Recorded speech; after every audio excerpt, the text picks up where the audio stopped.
Alors Wangen est un petit village de 720 habitants qui se situe en Alsace, dans le Bas-Rhin. Ce petit village est un village fortifié et viticole. Son originalité, c'est de positionner entre Strasbourg et Saverne, en flanc de coteau du Wangenberg. Nous nous trouvons ici donc devant le Niedertor, une des plus belles portes que le village a pu conserver. Le Niedertor, c'est une des entrées du village. Wangen est entouré aujourd'hui encore d'un mur d'enceinte de 1100 mètres. Ici, on a pratiquement 2 mètres, mais de l'autre côté, il y a encore pratiquement 2 mètres de profondeur en plus, donc 4 mètres. Donc on s'imagine quand même que les assaillants avaient du mal pour entrer dans le village. Ce mur d'enceinte est un vestige du château qui était au centre du village et qui a été construit et était propriété de la famille von Wangen. Les deux Wangen ont travaillé en l'emblème à Lyon. Donc on retrouve Lyon ici. D'où le nom de notre commune, mais les historiens parlent aussi de définitions un peu différentes. Wangen signifie Vanga, ce qui signifie une clairière au milieu de quelque chose. Donc Vanga, qui est après devenu Wangen. Et la première mention écrite était donc en 845. C'est ce qu'on a trouvé aux archives. Et donc dans cette charte, il est marqué comme quoi que l'empereur donnait donc ce village à l'abbaye Saint-Étienne de Strasbourg. En traversant le petit pont de la Mossique, vous apercevrez la Wangenmühle, le restaurant La Wangenmühle, qui est un ancien arrêt postal. Et vous pourrez voir aussi et profiter du regard sur le vieux moulin, d'où le nom La Wangenmühle, puisque La Wangenmühle est un lieu-dit qui héberge le moulin.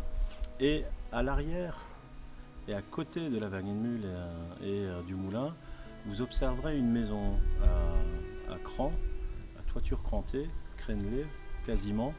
C'est le Castel des Carats, qui, selon la petite histoire, mais qui n'a jamais vraiment été vérifiée, aurait été construite par Schulmeister, l'espion de l'empereur. C'est une propriété assez originale et très belle à l'entrée du village. Une des rares portes encore en bois d'origine. S'il vous plaît le groupe. S'il vous plaît, là, qu'est-ce que vous faites là? Vous me laissez tout seul? Au centre de ce village, l'ensemble des petites ruelles, 2 maisons, qui ont été construites de briques et de brocs pour certaines, avec justement les pierres de l'ancien château. Donc Wangen avec son mur d'enceinte, la porte où on est rentré, et là l'emplacement du château.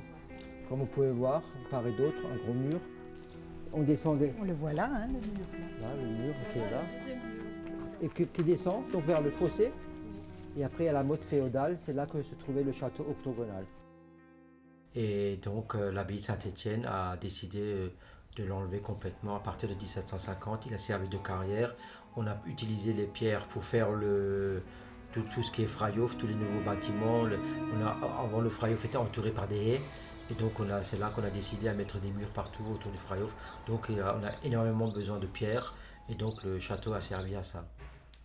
En 1836, quand ce charron a fait construire cette maison, il avait récupéré certainement une pierre qui venait du château ou alors du Freihof qui a été transformée en 1750.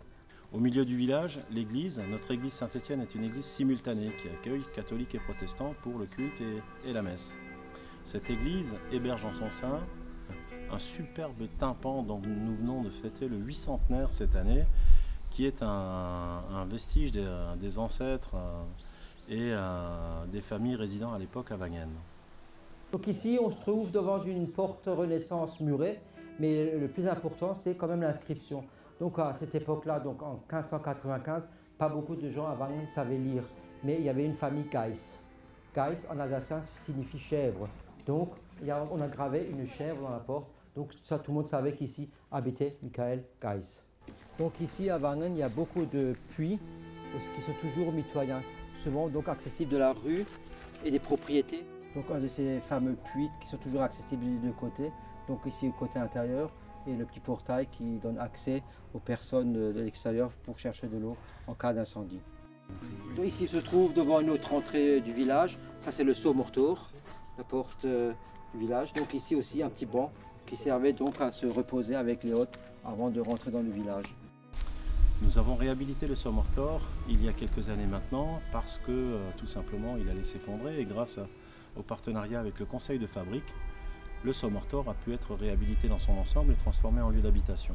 Et les gens du village de Wangen donc, ont récupéré cette magnifique pierre qui se trouvait dans la chapelle de ce village. Donc ça provient de Schornplik, donc le village qui a disparu entre Wangen et Westhofen. D'origine gothique. Wangen était un village viticole, il y avait beaucoup d'argent et les gens décoraient leurs maisons. De temps en temps, quand il y a des crépits qui tombent à Wangen, sur les vieilles maisons, des fois on trouve encore des petits restes de polychrome. Donc ici, nous avons un magnifique emblème d'un tuilier, donc, qui est représenté par le feu, et les deux matrices qui servaient donc à faire les tuiles, typiquement Alsaciennes et Biberschwanz. Ici, nous avons un magnifique Porsche de 1742 avec un emblème, l'emblème du tonnelier. Donc ici, nous avons un emblème qui est pratiquement du XVIe siècle et on ne sait pas ce que c'est. Et ça, c'est un viticulteur de la famille Gaïs, nouveau. Aujourd'hui, nous avons entrepris un projet global de valorisation de notre village autour de la viticulture et de son patrimoine bâti ancien.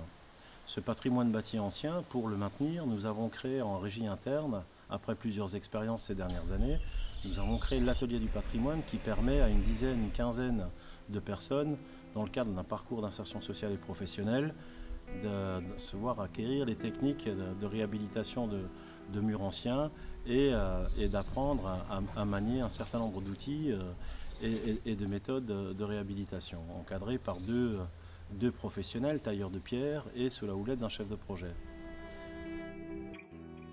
Tout ce qui est spécial à Wangen, c'est que Wangen a toujours été pratiquement gouverné par une femme. Parce que Wangen, donc c'était l'abbesse Saint-Étienne de Strasbourg qui était seigneur de Wangen. Donc Wangen, pratiquement depuis 845 jusqu'à la Révolution, a toujours été gouverné par une femme.